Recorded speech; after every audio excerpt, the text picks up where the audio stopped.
এবারে জানাবো খবরের বিস্তারিত। আওয়ামী লীগকে নিষিদ্ধের দাবিতে রাজধানীর ইন্টারকন্টিনেন্টালের পাশে সমাবেশের পর শাহবাগ মোড় অবরোধ করে বিক্ষোভ করছে ফ্যাসিবাদ বিরোধী শক্তি।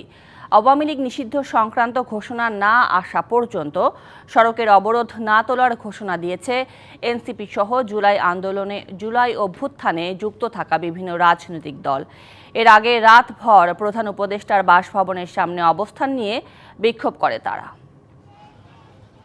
আওয়ামী লীগ নিষিদ্ধ ও দলটির বিচারের দাবিতে রাজধানীর হোটেল ইন্টারকন্টিনেন্টালের সামনে এনসিপি সহ ফ্যাসিবাদ বিরোধী শক্তির অবস্থান কর্মসূচি। তীব্র গরম উপেক্ষা করে শুক্রবার সকাল থেকে জমায়েত মঞ্চ ঘিরে বিক্ষোভ করতে থাকে তারা। মঞ্চের সামনে জুমার নামাজ আদায় করে বিক্ষোভকারীরা। নামাজ শেষে এনসিপির আহ্বানে মিছিল নিয়ে দলে দলে মঞ্চের সামনে আসতে থাকে বিভিন্ন রাজনৈতিক সংগঠনের নেতাকর্মীরা। দাবি আদায়ে একাত্মতা জানিয়ে বিক্ষোভে যোগ দেয় জামায়াত ইসলামী, ইনকিলাব মঞ্চ, ইসলামী আন্দোলন, এবি পার্টি সহ অন্যান্য রাজনৈতিক দলও। এ সময় আওয়ামী লীগের বিচারে কালক্ষেপণের মধ্য দিয়ে অন্তর্বর্তী সরকার আওয়ামী লীগকে পুনর্গঠিত হওয়ার সুযোগ দিচ্ছে বলে অভিযোগ করে বিক্ষোভকারীরা। দাবি আদায় না হওয়া পর্যন্ত আন্দোলন চালিয়ে যাওয়ার হুঁশিয়ারি এনসিপি সহ বিভিন্ন সংগঠনের নেতাকর্মীদের। বৃহস্পতিবার রাত 10টার দিকে আওয়ামী লীগ নিষিদ্ধের দাবিতে এনসিপির কেন্দ্রীয় নেতাকর্মীরা অবস্থান নেয় প্রধান উপদেষ্টার বাসভবন যমুনার সামনে। Farhaduzzaman, DBC news, Dhaka. আওয়ামী লীগ নিষিদ্ধ ও দল হিসেবে বিচারের দাবিতে শাহবাগ মোড় অবরোধ করেছে এনসিপি সহ বিভিন্ন রাজনৈতিক দলের নেতাকর্মীরা। সেখানকার সার্বিক পরিস্থিতি জানাতে এখন সরাসরি যুক্ত হচ্ছেন সহকর্মী হাসিব পান্থ। আপনি নিশ্চয়ই আমাকে শুনতে পাচ্ছেন এবং অবরোধ চালিয়ে যাওয়ার ঘোষণা সহ আরও কি দাবি বা কর্মসূচি তারা নিয়ে এগোচ্ছেন জানাবেন বিস্তারিতভাবে।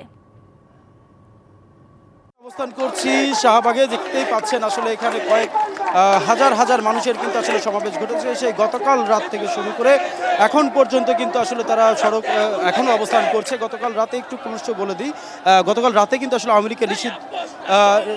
লীগকে নিষিদ্ধ করার দাবিতে কিন্তু তারা প্রথমে যমুনা প্রধান উপদেষ্টার যে বাসভবন সেখানে কিন্তু গিয়েছিলেন। পরবর্তীতে তারা আজ দুপুর পর্যন্ত কিন্তু সেখানে অবস্থান করেন। এক পর্যায়ে সেই অবস্থান কর্মসূচি থেকে যখন তারা সরকার থেকে কোনো রকম আশ্বস্ত না পায়, তার পরবর্তীতে কিন্তু শাহবাগে আসে এবং সেখানে রাস্তা ব্লকেট করে রাখে এবং একে একে কিন্তু আসলে আমরা দেখতে পাচ্ছি দিন গড়িয়ে আজকে বিকাল গড়িয়ে সন্ধ্যা গড়িয়ে আসলে রাতে নেমে এসেছে। তারপরে কিন্তু আসলে মানুষের ঢল নামছে না। ছাত্র জনতা তারা বিভিন্ন জায়গা থেকে কিন্তু আসলে আসছেন এবং এসে এখানে এই বিক্ষোভ সমাবেশে অংশ নিচ্ছেন। এখানে কিন্তু আসলে যত রাত গড়াচ্ছে ততই যেন মানুষ হচ্ছে তাদের একটাই দাবি, আওয়ামী লীগকে নিষিদ্ধকরণ করা। তবে আজ সকালে কিন্তু আমরা দেখতে পেয়েছিলাম যে আসলে একটি আওয়ামী লীগের দুটি সংগঠন তাদেরকে কিন্তু নিষিদ্ধকরণের জন্য প্রক্রিয়াকরণ প্রায় চূড়ান্ত পর্যায়ে আছে। তারপরেও কিন্তু আসলে যারা এখানে বিক্ষোভ সমাবেশ করছেন বা যারা আন্দোলনকারী আছে তাদের একটাই দাবি, যে সর্বশেষ তাদের দাবি একটাই, যে তাদের আওয়ামী লীগের মতো একটি সংগঠনকে যতক্ষণ পর্যন্ত না তারা আসলে নিষিদ্ধ করছে ততক্ষণ পর্যন্ত কিন্তু তাদের এই বিক্ষোভ সমাবেশ চলতে থাকবে। এবং শাহবাগ ব্লকেড শুধু নয়, সারা দেশেও কিন্তু আজকে এই অবরোধ এবং বিক্ষোভ কর্মসূচি পালিত হয়েছে। শুরুতে আমি আপনাকে যদি আরেকটু জানিয়ে রাখি যে এখানে যারা অবস্থান করছে অনেকে জুলাই গণ অভ্যুত্থানে যারা আহত হয়েছিল তারাও কিন্তু এখানে এসে তারা এই বিক্ষোভ সমাবেশে অংশ নিয়েছে এবং একে একে কিন্তু তারা এই রাজ্যত করাচ্ছে। তাদের দাবি দেওয়া কিন্তু আসলে চূড়ান্ত পর্যায়ে নেমে এসেছে, যে অন্তর্বর্তী সরকার থেকে ন্যূনতম একটি তারা আশ্বাস যেন পায়। তবে এখন পর্যন্ত কোনো আশ্বাস তো পায়নি। আমরা কথা বলেছিলাম এবং দেখেছিলামও। তবে এখানে যিনি ছিলেন এনসিপির দক্ষিণাঞ্চলের হাসনাত আবদুল্লাহ, তার নেতৃত্বে বিকালে কিন্তু তাদের সেই বিক্ষোভ সমাবেশের যে জনতার মঞ্চ, সেই মঞ্চ থেকে এই বিক্ষোভ সমাবেশের ঢেউ নিয়ে তারা এসে সড়ক অবরোধ করেছে এবং সড়ক অবরোধের একটি পর্যায়ে কিন্তু তারা এখানে অবস্থান কর্মসূচি পালন করছে। এছাড়াও সারা দেশ থেকে কিন্তু অনেক বিভিন্ন জেলাতেও কিন্তু এরকম হচ্ছে এবং তারা তাদের নির্দেশনা দিয়ে যাচ্ছে যে সব জায়গায় যেন এই অবরোধ কর্মসূচি চলতে থাকে। আমি সর্বশেষ বলছিলাম কিন্তু শাহবাগ থেকে, যেখানে আরেকটি বিষয় একটু জানিয়ে রাখি আপনাদেরকে, যে আসলে সড়ক অবরোধ করার পরবর্তীতে কিন্তু আসলে এই পাশে শাহবাগ ধানমন্ডির যে সড়কের যে যান চলাচল সেটি কিন্তু বন্ধ রয়েছে, পাশাপাশি এই পাশের যান চলাচল বন্ধ রয়েছে, তবে বিকল্প ব্যবস্থা রয়েছে। তবে এইখানে যে সমাবেশ হচ্ছে, এইখানে শাহবাগ মোড় দিয়ে যদি কোনো অ্যাম্বুলেন্স কিংবা কোনো জরুরি কোনো গাড়ি আসছে তবে তারা ছেড়ে দিচ্ছে। সুরভি, সর্বশেষ আমি আপনাকে জানাচ্ছিলাম শাহবাগ মোড় থেকে, যেখানে আজ দিনব্যাপী কিন্তু সকাল থেকে দুপুর থেকে বিকাল গড়িয়ে সন্ধ্যাও হয়ে গিয়েছে, একটু পর আরও রাত গভীর হবে, ততক্ষণ পর্যন্ত কিন্তু মানুষের ঢল আরও বাড়তে থাকবে এবং আরও মানুষ আসতে থাকবে এবং তাদের দাবি কিন্তু একটাই, সর্বশেষ দাবি, যতক্ষণ পর্যন্ত অন্তর্বর্তী সরকার তাদের যে আওয়ামী লীগ নিশ্চয়ই পরবর্তীতে নতুন কোনো তথ্যের জন্য আবারও যুক্ত হব আপনার সাথে। হাসিব, আপনাকে ধন্যবাদ যুক্ত হবার জন্য। দেশের বর্তমান প্রেক্ষাপটে অন্তর্বর্তী সরকার ঠিকঠাক দায়িত্ব পালন করতে পারছে কিনা তা নিয়ে জনমনে সংশয় তৈরি হয়েছে। কথা বলেছেন বিএনপির ভারপ্রাপ্ত চেয়ারম্যান তারেক রহমান। এছাড়া সংস্কারের নামে সময়ক্ষেপণ করে স্বৈরাচারকে সুযোগ দেয়া হচ্ছে কিনা এমন প্রশ্নও জনমনে রয়েছে বলে জানান তিনি। বলেন, দেশে গণতন্ত্র ও আইনের শাসন প্রতিষ্ঠায় দরকার নির্বাচিত সরকার। রাজধানীর খামারবাড়িতে বাংলাদেশ খ্রিস্টান ফোরাম আয়োজিত ইস্টার পুনর্মিলনী ও শুভেচ্ছা বিনিময় অনুষ্ঠান।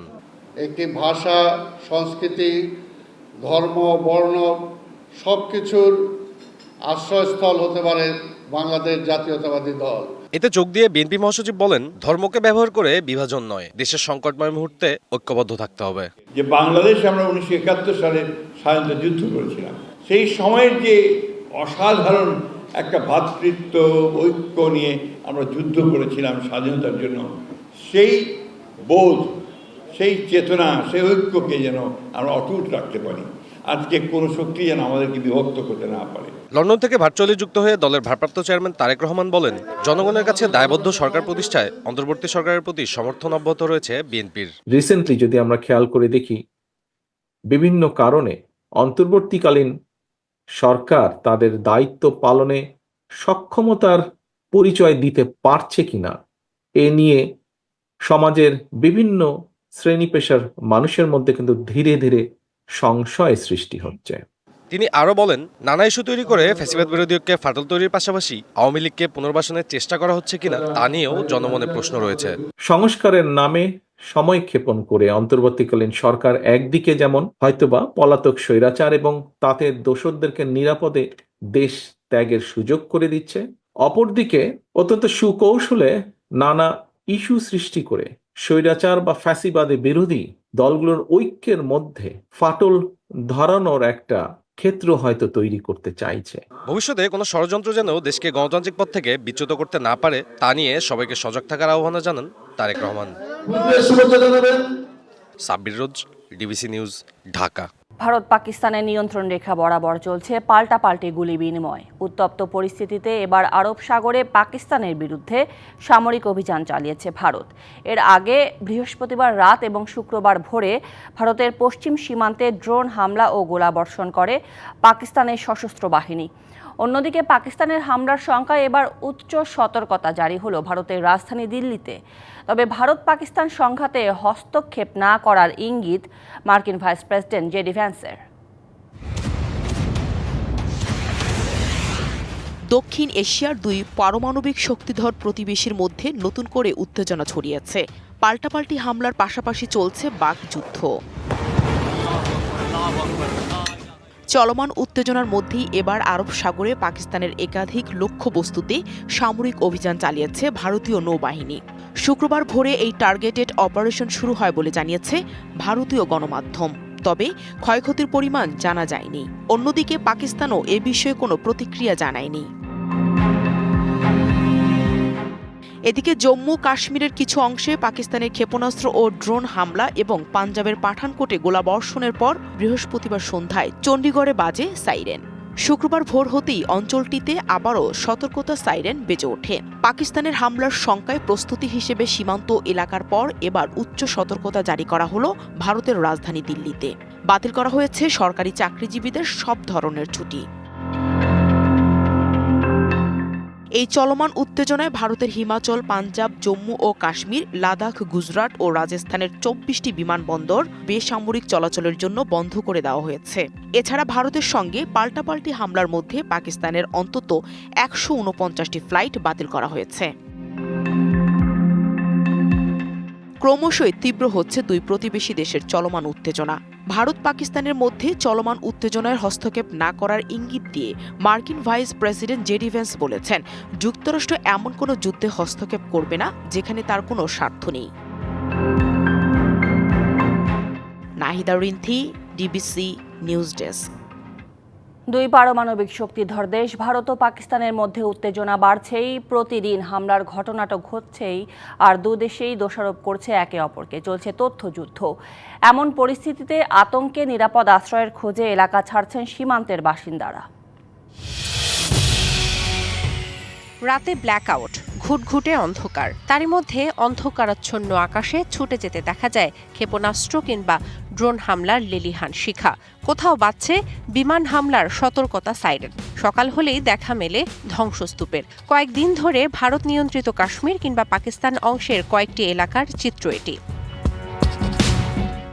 স্থল, জল ও আকাশ থেকে একযোগে হামলা হচ্ছে দুদেশেই। পাল্টাপাল্টি এমন হামলায় দুই দেশের সীমান্তবর্তী মানুষের দিন কাটছে উদ্বেগ উৎকণ্ঠায়। বিশেষ করে কাশ্মীরের দুই অংশের সীমান্তবর্তী মানুষেরা আছেন আতঙ্কে। তীব্র গোলাবর্ষণ থেকে বাঁচতে ঘরবাড়ি ছাড়ছেন উপত্যকার ভারতীয় অংশ পুঞ্চের বাসিন্দারা। কেউ হেঁটে, কেউ মোটরসাইকেলে, কেউ বা ছুটছেন পিকআপ ভ্যানের পেছনে চেপে। নিরাপদ স্থানে পৌঁছাতে মাইলের পর মাইল হাঁটতে হচ্ছে। বাড়ি গেলে গোলাবর্ষণের আঘাতের তীব্র শব্দ পাচ্ছিলাম। প্রাণ বাঁচাতে নিরাপদ আশ্রয় খুঁজছি। ভারতীয় গণমাধ্যম বলছে, পুঞ্চ ছাড়াও কুপওয়ারা, বারামুল্লা, রাজৌরি, মেন্থার, নওশেরা, সুন্দরবানি সহ গুরুত্বপূর্ণ সেক্টরগুলোতে পাল্টাপাল্টি গোলাগুলি চলছে। কারফিউয়ের কারণে বন্ধ স্কুল, কলেজ, অফিস, হাসপাতাল এবং বাজার। এমন পরিস্থিতিতে নিরাপদ আশ্রয়ের সন্ধানে এলাকা ছেড়ে গেছেন অনেকে। আতঙ্কে দিন কাটছে পাকিস্তান নিয়ন্ত্রিত আজাদ কাশ্মীরের রাজধানী মুজাফফরবাদের বাসিন্দাদেরও। ভারতের ক্ষেপণাস্ত্র হামলার সময় তারা বাড়ি ছেড়ে আশ্রয় নেন পার্শ্ববর্তী পাহাড়ে। সীমান্ত এলাকায় মাইকে মাইকে ঘোষণা করা হয় বাসিন্দাদের নিরাপদ আশ্রয় খুঁজে নিতে। শোভন শাহমিন দিশা, ডিবিসি নিউজ ডেস্ক। মৌলভীবাজারের বিভিন্ন সীমান্ত দিয়ে আরও ৪৪ জনকে পুশ ইন করেছে ভারত। বৃহস্পতিবার বড়লেখা থেকে তাদের আটক করে বিজিবি। বড়লেখা উপজেলার পাল্লাতল লাতো সীমান্ত দিয়ে পুশ ইন করা হয় তাদের। পাক ভারত উত্তেজনার মধ্যে বুধবার থেকে মৌলভীবাজারের বিভিন্ন সীমান্ত দিয়ে পুশ ইনের ঘটনা ঘটছে। সেদিন কমলগঞ্জের ধলই সীমান্ত থেকে আটক করা হয় ১৫ জনকে। এ নিয়ে ২ দিনে আটকের সংখ্যা দাঁড়ালো ৫৯ জনে। তাদের বড়লেখা ও কমলগঞ্জ থানায় হস্তান্তর করেছে বিজিবি। স্থানীয়রা বলছে, পুশিন মানুষের সংখ্যা শতাধিক হবে। তারা আইনশৃঙ্খলা বাহিনীর চোখ ফাঁকি দিয়ে পালিয়েছে। বৈশাখের শেষ বেলায় দেশের ৪৫টি জেলার ওপর দিয়ে বইছে মৃদু ও মাঝারি তাপপ্রবাহ। এমন পরিস্থিতিতে বিপর্যস্ত জনজীবন। আবহাওয়া অফিস বলছে, গরমের এই দাপট থাকতে পারে আরও ৩ দিন। চলতি মাসের প্রথম সপ্তাহে তাপমাত্রা মোটামুটি সহনীয় থাকলেও বুধবার তাপমাত্রা বাড়তে থাকে। দেশের বিশাল অংশ জুড়ে এর প্রভাব পড়েছে। তীব্র গরমে বিপর্যস্ত জনজীবন। মৌসুমের সর্বোচ্চ তাপমাত্রা রেকর্ড হয়েছে চুয়াডাঙ্গায়। তাপমাত্রার পারদ ওঠে ৪১.২ ডিগ্রি সেলসিয়াসে। এমন একটা যে অবস্থা যে রাতের পরে সকাল হয়, এখন আসলে সকাল হচ্ছে না, এখন ডাইরেক্ট দুপুর হচ্ছে। কারণ সকালের যে রোদ সেটা দুপুরের চেয়েও আসলে কোনো অংশে কম নাই। বাইরে বেরোনো যাচ্ছে না, আপনার মুখ টুক সব পুড়ে যাচ্ছে। গরমে থাকা যাচ্ছে না, গা হাত পা জ্বলে যাচ্ছে, গরমে কাজ করা যাচ্ছে না। সকাল থেকেই রোদের প্রখরতায় প্রচণ্ড গরমে হাফসাফ শ্রমজীবী লোকজন। তাপের সঙ্গে বাতাসে বইছে আগুনের হুলকা। এটাই এই মৌসুমের সর্বোচ্চ তাপমাত্রা। এর আগে সর্বোচ্চ তাপমাত্রা ছিল ৩৯.৮ ডিগ্রি সেলসিয়াস। আগামী ১৩-১৪ তারিখ পর্যন্ত এই আবহাওয়া বলবৎ থাকতে পারে। রাজশাহী, খুলনা, যশোর ও বরিশালেও প্রচণ্ড গরমে বিপর্যস্ত জনজীবন। এসব এলাকায় তাপমাত্রা ছাড়িয়েছে ৩৮ ডিগ্রি। আবহাওয়া অফিস বলছে, দেশের বেশিরভাগ এলাকার উপর দিয়ে বইছে মৃদু ও মাঝারি তাপপ্রবাহ। মৃদু থেকে মাঝারি ধরনের তাপপ্রবাহ, সেটা খুলনা বিভাগ, রাজশাহী বিভাগ এবং ঢাকা বিভাগের প্রায় সব জায়গায়। এছাড়াও বিভিন্ন জেলায় তাপপ্রবাহ বিরাজ করছে এবং এটা কন্টিনিউ করতে পারে। এই তাপমাত্রা আরও কয়েকদিন বিরাজমান থাকবে বলে জানিয়েছে আবহাওয়া অধিদপ্তর। Shakib Al Hasan, DBC news desk. সংবাদ এই ছিল এখনকার মতো। ডিবিসি নিউজের সংবাদগুলো পড়তে ভিজিট করুন dbcnews.tv আর ভিজিট করুন ডিবিসি নিউজের ফেসবুক পেজ এবং ইউটিউব চ্যানেল। সঙ্গে থাকুন।